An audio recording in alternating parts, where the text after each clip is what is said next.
Yeah, let's switch gears here for a second. Nuggets made another trade. You know, last week it was sending Mozgov to Cleveland for a couple of #1 draft picks. And yesterday they traded a backup point guard, Nate Robinson, for another backup point guard, Jameer Nelson of the Orlando Magic. What do you make of this? Well, first of all, let me talk about Robinson, because when the news happened, I went, gee, I feel sorry for him. And I don't often feel sorry for athletes. I mean, they really? make a lot You feel of money. sorry for Nate Robinson? Well, because he had that devastating knee injury last year. And he was a player. And that was based on his speed, his ability to move. And I just think he hasn't come back from that. He's averaging about 5 points this year. He's not been a factor in more than one game all year long.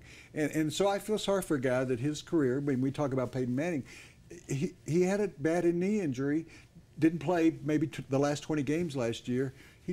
I don't know that he can come back because he's limited in size, so he's got to depend on his speed and his jumping ability to be an outside three-point shooter and a guy to run up and down the floor. And plus, I don't think he was really geared for the Brian Shaw system anyway. Jameer Nelson, I go, eh. Who they basically, I made a mistake. He played the majority of his career with Orlando.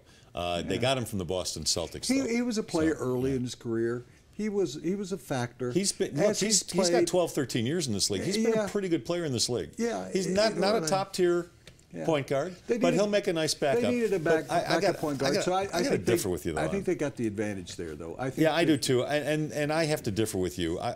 The Nuggets did get the advantage here. You know why? I'm saying this is addition by subtraction. Nate Robinson, not a good guy.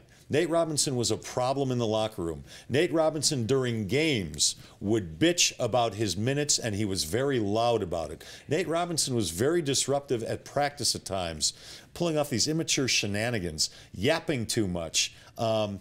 There's a reason Nate Robinson has been on 7 teams in 11 years. He always wears out his welcome. Now, it was a remarkable story that he came back so quickly from his ACL. And he is a guy who depends on quickness and jumping ability, even for a little guy. And he's made a tremendous career out of what he has given to him. And really, he's only 5'8" tall. That's remarkable that he's had such a long career in the NBA. And he has been instant offense in a lot of situations. But he reminded me a lot of J.R. Smith. One game he would explode. He'd hit 4 or 5 baskets in a row. He'd tally 18 points. He'd help your team to win. And the next 3 or 4 games, he would disappear, or he'd start hoisting up shots and drive his coach crazy. He was more a disruptive influence than he was a productive member of this team, as he has been with every other team he's been on in the NBA, and that's why he's no longer here anymore. So, folks, you got both sides of it. Me talking about what he did on the court, him talking about what an ass he was off the court and in practices and stuff. So.